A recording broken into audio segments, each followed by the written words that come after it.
வணக்கம். This is Jeevitha. Police எக்ஸாமுக்கு வந்து உடல் இயக்கங்களை பற்றி கண்டிப்பா கேட்பாங்க. ஸோ எத்தனை எலும்பு இருக்கு, ரத்தத்தை கண்டுபிடிச்சவங்க யாரு, நியூரானின் அழகு என்ன, நெப்ரானின் அழகு என்னன்னு சொல்லி கண்டிப்பா அந்த உடல் இயக்கங்களை பற்றி கண்டிப்பா ஒரு கொஸ்டின் மஸ்ட் கேட்பாங்க. ஸோ அதை பற்றி இன்னைக்கு பார்க்கலாம். டிஎன்பிஎஸ்லயும் கேட்பாங்க. ஆனா மஸ்ட் போலீஸ் எக்ஸாம்ல கேட்கக்கூடிய சிலபஸ் இதுதான். நம்ம உடல் வந்து இயங்குறதுக்கும் செயல்படுறதுக்கும் முக்கியமான காரணம் என்னன்னா எலும்பு தான். அந்த எலும்பு மொத்தம் எத்தனை எலும்பு இருக்குன்னு சொன்னா 206 எலும்பு இருக்குங்க. அந்த 206 எலும்புல ரெண்டு தான் பிரிச்சுக்காங்க. ஸோ அச்சு சட்டகம், இணைப்புறு சட்டகம். அச்சு சட்டகம்னா எங்க இருக்குன்னு சொன்னா நம்ம கழுத்துல வளைஞ்சு இருக்கு இல்லைங்களா, அந்த வளைஞ்சு ஒரு உருவத்தை கொடுக்குது இல்லையா, அதுதான் அச்சு சட்டகம். கழுத்து, மார்பு, வயிறு பகுதி இதுகள்லாம் வந்து அச்சு சட்டகம். கழுத்துல எத்தனை எலும்பு இருக்குன்னு சொன்னா 7 எலும்பு இருக்கு. மார்புல எத்தனை இருக்குன்னா 12 இருக்கு. நம்ம நுரையீரலை பாதுகாக்கிறதுக்காண்டி 12 எலும்பு, விழா எலும்பு சொல்லுவோம்ல, அது 12 இருக்கு. மொத்தம் 206 எலும்புல வந்து அச்சு சட்டகம் 80 இருக்கு. அதுதான் இது. ஸோ இணைப்புறு சட்டகம் எத்தனைன்னு சொன்னா 126 இருக்கு. 126 இணைப்புறு சட்டகம் எதுனா கை, காலு, முட்டி இதுல எல்லாம் இருக்கிறது தான் இணைப்புறு சட்டகம். அப்ப இணைப்புறு சட்டகம் 126, அச்சு சட்டகம் 80, மொத்தம் 206 எலும்பு நம்ம உடல்ல இருக்கு. அந்த 206 எலும்பு இருக்கனாலதான் நம்ம உடலை செயல்படுத்த முடியுது. நம்ம ஃபேஸ்ல நம்ம சிரிக்கிறது, அழுகிறது இதுகளுக்கெல்லாம் வந்து 40 தசைகள் இருக்குங்க. 40 வகையான தசை இருக்கனால மட்டும்தான் நம்மளால சிரிக்க முடியுது. நம்ம முகம் அசைறதுக்கு காரணம் கூட இந்த தசைகள் தான். 40 வகையான தசைகள் இருக்கு. நம்ம வந்து எலும்புலயும் வந்து மிக நீளமான எலும்பு எங்க இருக்குன்னு சொன்னா தொடை எலும்பு தான். 45 சென்டிமீட்டர் இருக்கு. சிறிய எலும்பு எதுன்னு கேட்டாங்கன்னா காது மடல்ல இருக்கு. அது வந்து அங்கவாடி, இங்கிலீஷ்ல கேட்பாங்க கண்டிப்பா. அங்கவாடின்னு கேட்காட்டி ஸ்டெப்ஸ் தான் வந்து இருக்குதுலயே சிறிய எலும்பு பற்றி நீ பார்த்தாச்சு.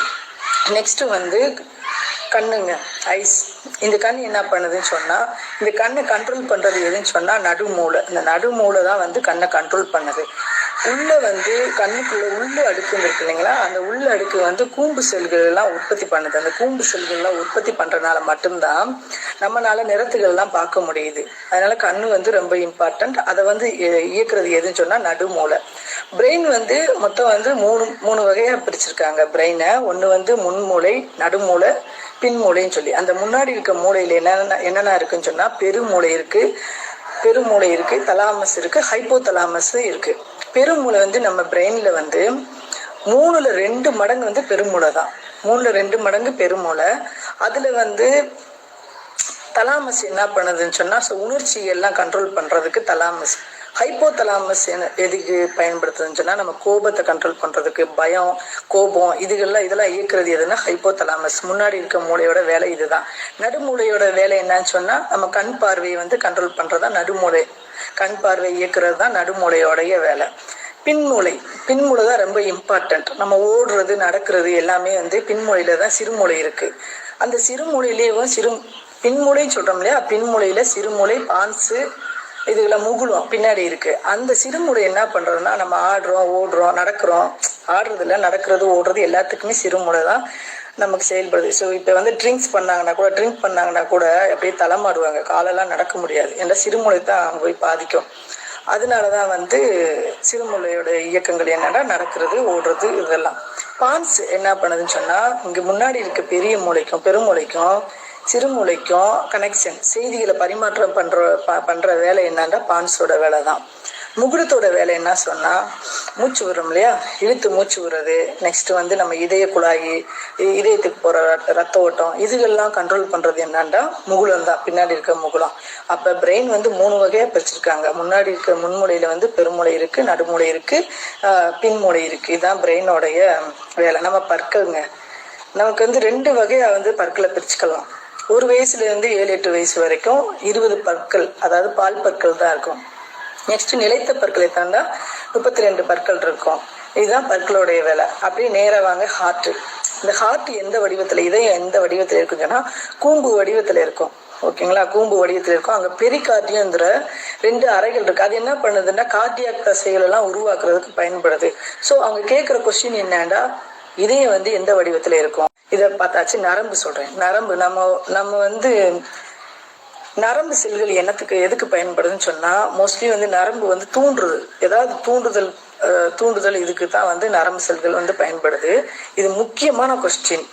அவங்க கேட்பாங்க நரம்பு மண்டலத்தின் அலகு என்ன அப்படின்னு கேட்பாங்க. நரம்பு மண்டலத்தின் அலகு நியூரானு. அதே மாதிரி சிறுநீரகத்தின் அழகு என்னன்னு கேட்பாங்க, நெப்புரான். இது இது இந்த கொஸ்டின் கண்டிப்பா கேட்பாங்க போலீஸ் எக்ஸாம்ல. நரம்பு மண்டலத்தின் அழகு என்னன்னு சொன்னா நியூரானு, சிறுநீரகத்தின் அழகு என்னன்னு சொன்னா நெப்புரானு. இது கண்டிப்பா கண்டிப்பா இந்த கொஸ்டின் கேட்பாங்க. இதுதான். அதுக்கப்புறம் வந்து நம்ம குடல், சிறுகுடல், சிறுகுடல் எவ்வளவு நீளம் இருக்குன்னு சொன்னா 7 மீட்டர் இருக்குமா. சிறுகுடலுடைய அளவு வந்து 7 மீட்டர் இருக்கு. அதே மாதிரி பெரிய குடல், பெருங்குடலுடைய நீளம் எத்தனைன்னா 1.5 மீட்டர் இருக்கு. இதான் இருக்கு. நம்ம ரத்தத்தை கண்டுபிடிச்சவங்க யாரு அப்படின்னு சொன்னா, ரத்தத்தை கண்டுபிடிச்சவங்க யாரு, வில்லியம் ஹார்வி. ரத்தம் வந்து சிவப்பா இருக்கு அப்படின்னு கண்டுபிடிச்சது எல்லாமே வில்லியம் ஹார்வி. எப்ப கண்டுபிடிச்சாங்கன்னா 1675ல கண்டுபிடிச்சிருந்திருப்பாங்க. அது மட்டும் இல்ல, நம்ம உடல்ல வந்து 6,50,00,000 செல்லு இருக்கு. 6,50,00,000 செல்கள் இருக்கு உள்ள. அதை மேலாக மூடி மறைக்கிறது என்னன்னா தோலுங்க. இந்த தோல் தான். அது எத்தனை கிலோ இருக்குன்னு சொன்னா 7 கிலோ இருக்கு. நம்ம கடினமான உறுப்பு எதுன்னா தோல் தான். எத்தனை கிலோ இருக்குன்னா 7 கிலோ இருக்கு. இந்த 7 கிலோ தான் வந்து இந்த 6,50,00,000 செல்களை வந்து பாதுகாப்பு பண்றது. நம்ம உடலுக்குள்ள எத்தனை விஷயம் இருக்குன்னு பாத்துக்கோங்க. அது மட்டும் தான் 1 கிலோ பாக்டீரியா வேற இருக்கு, 6,50,00,000 செல்கள் வேற இருக்கு. ஆக மொத்தம் நம்ம வந்து சரி இருக்கட்டும். அது அப்ப நம்ம உடல்ல வந்து எத்தனை 7 கிலோ தோல் போட்டுதான் மேலாக மறைச்சு வச்சிருக்கிறோம். இதுதான் இம்பார்ட்டன்ட் கொஸ்டின், கண்டிப்பா கேட்பாங்க. அது மட்டும் இல்ல, தோலோட இன்னொரு பயன் என்னன்னா, தோல் வந்து கண்டிப்பா உணர்வை ஏற்படுத்தும். அது மட்டும் இல்ல, விட்டமின் டி, விட்டமின் டி எங்க கிடைக்குதுன்னு சொன்னா சன்லைட்ல இருந்து கிடைக்குது. அந்த தோலுடைய ஸ்கின்னுடைய வேலை என்னன்னு சொன்னா, அந்த சன்லைட்ல இருந்து விட்டமின் டி எடுத்து இன்சைடு நம்ம பாடிக்குள்ள அனுப்பிடுது. ஸோ விட்டமின் டி குறைபாடுனால் என்ன நோய்கள் வருதுன்னு சொன்னா ரிக்கெட்ஸ்ங்கிற நோய். ரிக்கெட்ஸ் மீனிங்னா எலும்புலாம் வளைஞ்சு இருக்கிறதுக்கு தான் அந்த ரிக்கெட்ஸ் நோய் இருக்கு. ஸோ ரிக்கெட்ஸ் நோய் வராம தடுக்கிறதுக்கு வந்து தோல் வந்து நேரடியா விட்டமின் டியை வந்து சன்லைட்ல இருந்து நம்ம பாடி இன்சைட்குள்ள உள்ள அனுப்புறது. தோலுடைய வேலை அது முடிஞ்சிருச்சு. ஸோ நம்ம ஹார்மோன் வந்து நாளமில்லா சுரப்பி. நம்ம உணர்ச்சிகளை ஹார்மோன் இதுக்கெல்லாம் கண்ட்ரோல் பண்றது எதுன்னு சொன்னா பிட்யூட்டரி சுரப்பிங்க. அது எங்க இருக்குன்னு சொன்னா தலையிலதே இருக்கும், பட்டாணி சைஸ்லதே இருக்கும். அதுதான் வந்து நம்ம ஹார்மோன்களை வந்து கண்ட்ரோல் பண்ணக்கூடியது. அதாவது நாளமில்லா சுரப்பிலே வந்து நடத்துனர் யாருன்னா, தலைவர் யாருன்னு சொன்னா அந்த பிட்யூட்டரி சுரப்பி தான். கழுத்துல என்ன சுரப்பி சுரக்குதுன்னு சொன்னா ஹார்மோன் என்ன சுரக்குன்னா தைராய்டு. கழுத்துல முன்கழுத்து கலலை எல்லாம் வருது இல்லைங்களா, அதுக்கு வந்து கண்டிப்பா தைராய்டு குறைவா இருந்துச்சுன்னா கண்டிப்பா அவங்களுக்கு வந்து முன்கழுத்து கலர் எல்லாம் வந்துடும். ஸோ வயிற்றுல சுரக்கக்கூடிய ஹார்மோன் என்னன்னா அட்ரினல் சுரப்பி. அந்த அட்ரினல் சுரப்பி வந்து சீக்கிரம் அது ஓடுறதுக்கு இதுக்கெல்லாம் பயன்படும். அது எங்க சுரக்குதுன்னா, அட்ரினல் சுரப்பி எங்க சுரக்குதுன்னா வயிற்று பகுதியில சுரக்குது.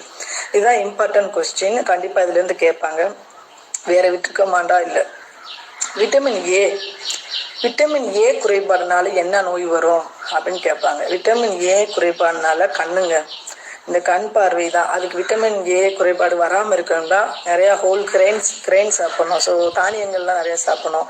பச்சை காய்கறி, பால், எக்கு இந்த மாதிரி எல்லாம் ஐட்டம்லாம் சாப்பிட்டோம்னா விட்டமின் ஏ குறைபாடு வராது, கண் நல்லா பளிச்சுட்டு இருக்கும். விட்டமின் பினால என்ன நோய் வரும்னு கேட்பாங்க. பெரி நோய். விட்டமின் பி அது வந்து ஆட்டோமேட்டிக்கா எல்லா தானியங்கள், பச்சை காய்கறி எல்லாம் சாப்பிட்டோம்னா அந்த பிரச்சனை வராது. விட்டமின் சி வந்து எதுக்கு யூஸ் ஆகுதுன்னு சொன்னா பற்கள் ரொம்ப ஸ்ட்ராங்கா இருக்கணும்டா விட்டமின் சி தான். அந்த சி எதுல கிடைக்குதுன்னு சொன்னா அப்புறம் வந்து தக்காளி, ஆரஞ்சு பழம், நெல்லிக்காய், இதுலதான் வந்து விட்டமின் சி இருக்கு. இந்த விட்டமின் சி உங்க பாடியில குறைஞ்சுன்னா கண்டிப்பா வந்து பற்கள்லாம் வலிக்கும், சொத்தையாகும், இந்த பிரச்சனை எல்லாம் வரும். விட்டமின் சி குறைபாடு உள்ளது நோய் எதுன்னு சொன்னாங்கன்னா ஸ்கர்வி நோய்னா பல்ல வர்றதான்.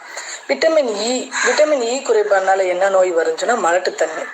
அது வராம தடுக்கணும்னா விட்டமின் இ குறைபாடுனால வரக்கூடிய நோய் என்னன்னு சொன்னா மலட்டுத்தன்மை. அது வந்து காய்கறிகள் இந்த மாதிரி எக்கு இதெல்லாம் சாப்பிட்டோம்னா கண்டிப்பா வந்து நிவர்த்தி ஆயிரும். அதுக்கப்புறம் விட்டமின் கே குறைபாடுனால என்ன நோய் வரும்னு கேட்பாங்க. ரத்தம் உறையாமை. அதுதான். ஸோ இவ்வளோ இருக்கு நம்ம பாடியில. நியூரானின் அழகு, நரம்பு மண்டலத்தின் அழகு நியூரான், மறந்துடாதீங்க.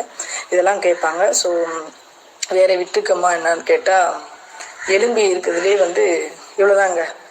இந்த இதுல இருந்து கண்டிப்பா ஒரு கொஸ்டின் கேட்பாங்க. பற்கள் சொல்லியாச்சா, இதுல இருந்து கண்டிப்பா ஒரு கொஸ்டின் கேட்பாங்க.